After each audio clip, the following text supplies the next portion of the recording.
All right, so today we got reflection four, going back a little bit to the rule of Benedict and all that good stuff.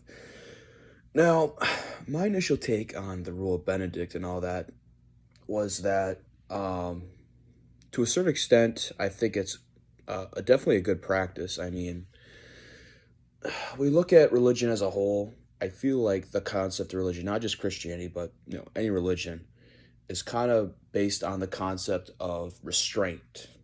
You know, people, ultimately speaking, will kind of do what they want to do, per se.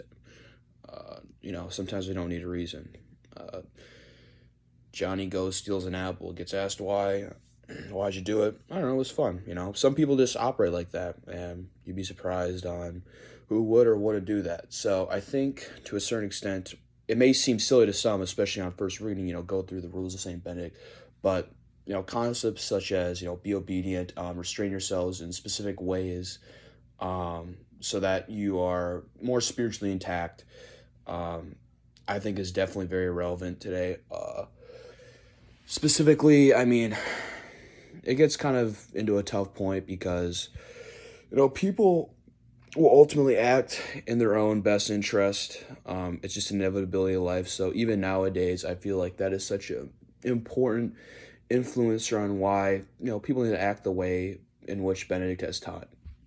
Um, I mean, just everything about it is just super crucial in terms of kind of having a certain, I keep coming back here, but a certain level of restraint. Like, I just feel like people nowadays are somewhat lacking in that regard.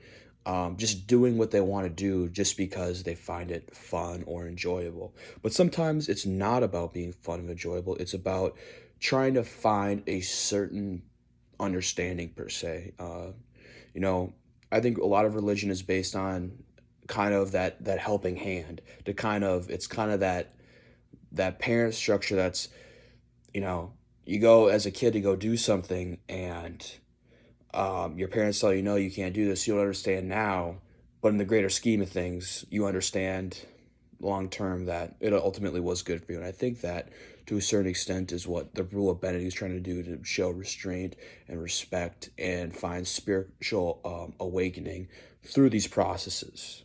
You know, like as we spoke about before, about the concepts of, um, people before that weren't taking Christianity seriously.